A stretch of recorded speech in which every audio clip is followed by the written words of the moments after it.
आपकी ये मंदिर वाली जो जगह है वो कितने एकड़ में फैली हुई है? 22 एकड़ में। 22? जिसमें 322 छोटे छोटे मंदिर हैं भगवान के। ओहो, माने भगवान का पूरा शॉपिंग मॉल ही सजा के रखा है। साइलेंस।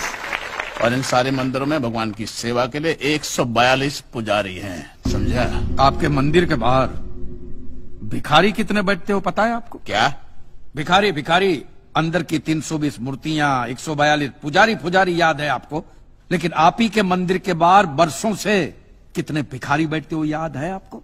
मिलॉर्ड, इनके मंदिर के बाहर जो भिखारी बैठते हो उसमें किसी को भी मंदिर के अंदर एंट्री नहीं है। अब धूप हो बारिश हो बाहर सड़ते रहने का, अंदर पैर नहीं रखने का।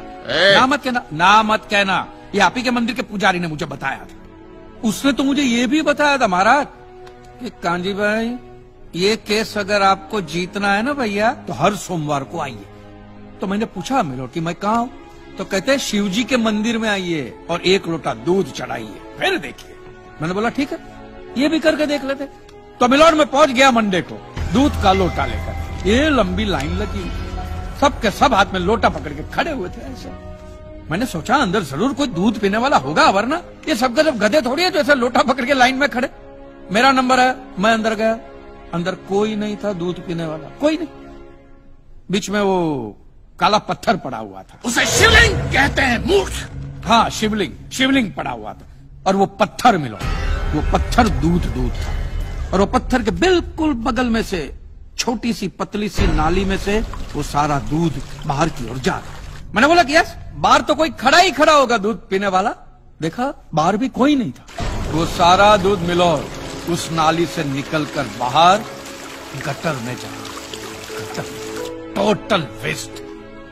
और वो गटर को लग के एक भिखारी खड़ा हुआ था, बेचारा 4-5 दिन का भूखा होगा महाराज, भूख के मारे वो कांप रहा था। उसको शायद ये दूध ही पीना था, लेकिन गटर में से कैसे? तो उस भिखारी को मैंने मेरा दूध का लोटा दे दिया और दूध पीकर उसने मुझसे क्या कहा पता है? भगवान तेरा भला करे।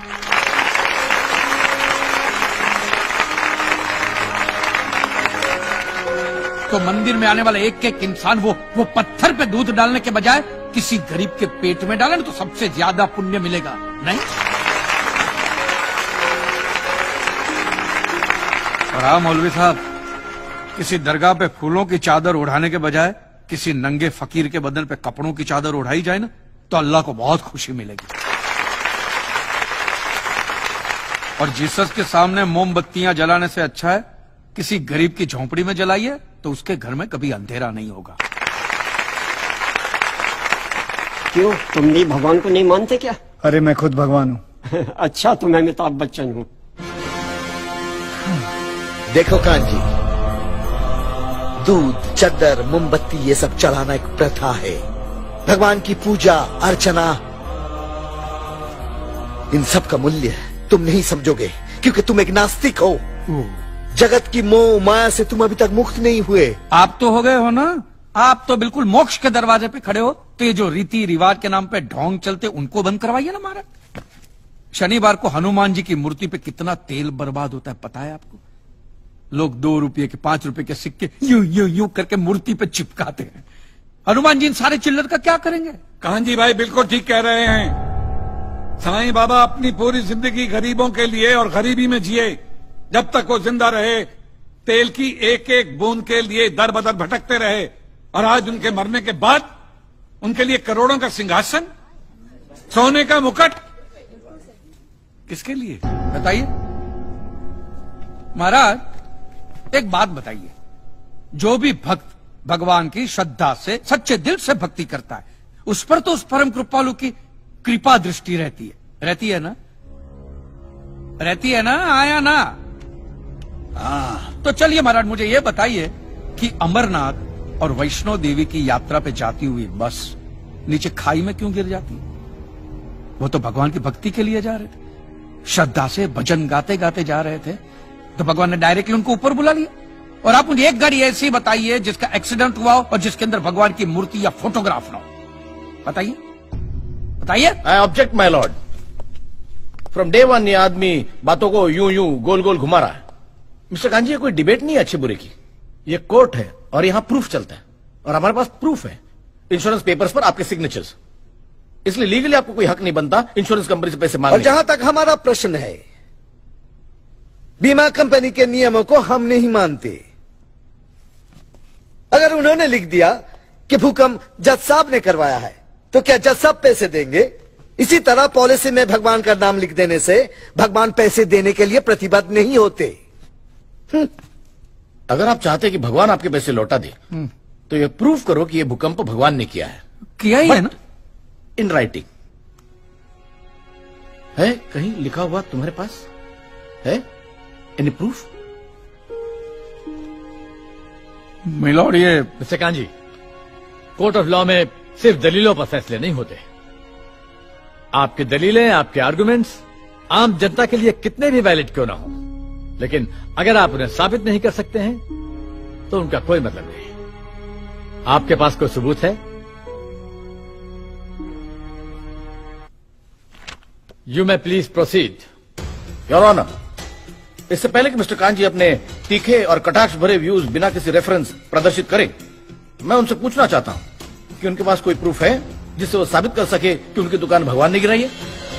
मिलॉर्ड, अब जो सवाल मैं पूछने जा रहा हूं उसके लिए मुझे एक ज्ञानी पंडित की जरूरत है। तो आप में से जो भी कोई ज्ञानी पंडित है वो यहां पे आए। सिर्फ ज्ञानी आए, ज्ञानी। हाँ, अब बैठ जाइए।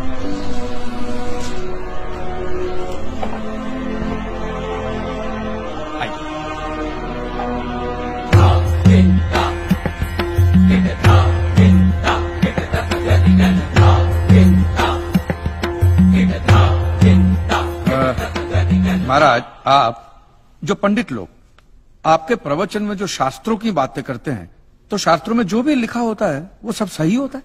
100%। ऐसा कहां लिखा है? ये तो आप कह रहे हैं। गीता में लिखा है। अच्छा, क्या लिखा है गीता में? गीता के 4थे अध्याय का 40वां श्लोक।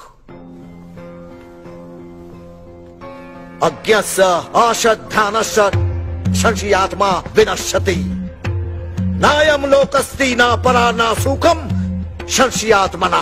मतलब क्या? इसका अर्थ है, जो अज्ञानी श्रद्धा विहीन मनुष्य शास्त्र पर संदेह या शक करता है, उसका विनाश निश्चित है। उसे भूलोक या परलोक कहीं भी शांति नहीं मिलती। समझा? ये बहुत इंटरेस्टिंग आइटम है। महाराज, आपको ये गीता में या शास्त्रों में कुछ भी समझ में आता है? कि जो भी लीलाधर महाराज बोल रहे हैं उसमें बस ऐसे समझा समझा करके हाथ हिला रहे हैं। मिलॉर्ड, वो स्कूल में छोटे छोटे बच्चे होते, उनको प्रेयर कभी पूरी याद नहीं रहती, तो बेचारे आंख बंद करके ऐसे करके होंठ हिलाते, वो होंठ हिलाते, ये हाथ हिलाते। एक कांजी, तूने एक सिद्ध साधु का अपमान किया है, तो तुझे नरक में भी जगह नहीं मिलेगी। कहां से मिलेगी महाराज? आप लोगों ने पहले से ही वहां कुल्ले टिका के रखे हैं।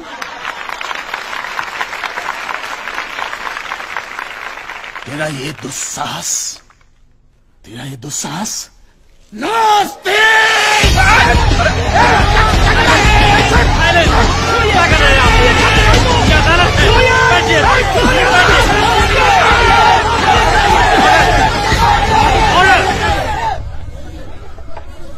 बैठ जाइए।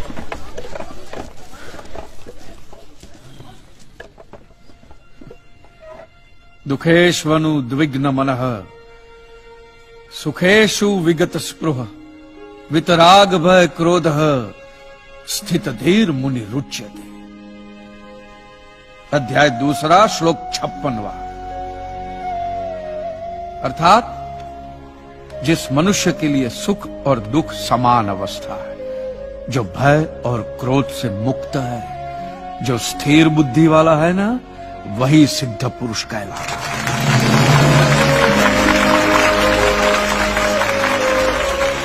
ये मुझे गीता सिखाएंगे? अरे ये क्या गीता सिखाएंगे मिलॉर्ड? इन लोगों की तो आईक्यू भी रूम टेम्परेचर से लो है। आपको 2 बात किया कही मैंने उकसाने के लिए, भड़काने के लिए, मुझे मारने चले हैं। ऐसी है आपकी सिद्धि सिद्धेश्वर? मिस्टर कांजी, उनकी सिद्धि क्या है, यह कोर्ट का मुद्दा नहीं है। कोर्ट का मुद्दा यह है कि आपकी दुकान किसने गिराई। भगवान ने गिराई है। यह आप फैसला सुना रहे। फैसला सुनाना जज साहब का काम है, आपका नहीं। आपको तो सिर्फ प्रूफ करना है कि उस दिन जो भूकंप आया वो भगवान की वजह से आया था, जो प्रूफ करना इम्पॉसिबल है। Relax relax relax, nothing is impossible. स्वामी जी एक बात बताइए, भगवान ने ही ये भगवत गीता कही है? कही है। और भगवत गीता में जो भी कहा गया है वो सब सच है? 100%। Point to be noted milord. तो मुझे एक बात बताइए कि भगवान ने भगवत गीता के 9वें अध्याय के 8वें श्लोक में क्यों ऐसा कहा है कि पूरी सृष्टि का सर्जन मेरी इच्छा से हुआ, इसका विनाश भी मेरी इच्छा से होगा, ये पूरी सृष्टि मेरी इच्छा के अधीन है, इसके सर्जन और विनाश के लिए सिर्फ मैं और मैं ही जिम्मेदार हूं। और ये देखिए मिलॉर्ड, ये बाइबल में भी कहा गया है, Aiza chapter 54 verse 16 See, it is I who have created the smith who blows the fire of coals and produces a weapon fit for his purpose. I have also created the ravager to destroy. ये देखिए, ये कुरान शरीफ में भी है। सूरह जलजला 99 आयत 1 से 8 में भी लिखा है कि जब जमीन अपनी पूरी शिद्दत के साथ हिला डाली जाएगी और जमीन अपने अंदर के सारे बोझ को निकालकर बाहर डाल देगी और इंसान कहेगा कि ये उसको क्या हो रहा है, उस दिन वो अपने ऊपर बीते हालात बयां करेगी, क्योंकि तेरे रब ने उसे ऐसा करने का आदेश दिया होगा। रब ने।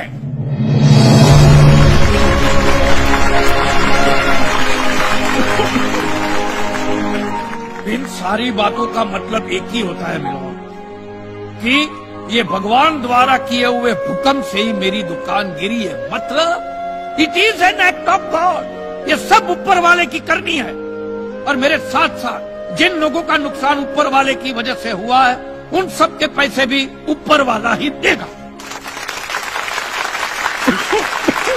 नहीं तो उनके collection agent. Your honour, mister Kanchi Leeladhar Swami को बातों में फंसा रहे। सरदेसाई जी क्या कर रहे हैं आप? अरे बोलने दो, उसे बोलने दो। अगर ये प्रूव हो जाता है कि भगवान है तो हम लोग पैसा देने से बच जाएंगे। अच्छा, पूरा दोष अब आप हम पर थोपना चाहते हैं। अपनी स्कीम से बचने के लिए आप भगवान का नाम नहीं ले सकते। चुप कीजिए, क्योंकि भगवान पर सिर्फ हमारा कॉपीराइट है। कॉपीराइट? अरे 2 मंदिर क्या बनवा दिए? भगवान आपकी बात का मालूम है? खबरदार, हमारा संप्रदाय तुमको छोड़ेगा नहीं। क्या कर रहे हो? साइलेंस। रिलैक्स। आज तक तो मिलॉर्ड सिर्फ इतना ही सुनने में आया था कि भगवान की आरती होती है, आराधना होती है, यज्ञ वगैरह होता है। आज तो ये भी सुनने को मिल रहा है कि भगवान के कॉपीराइट भी होते हैं।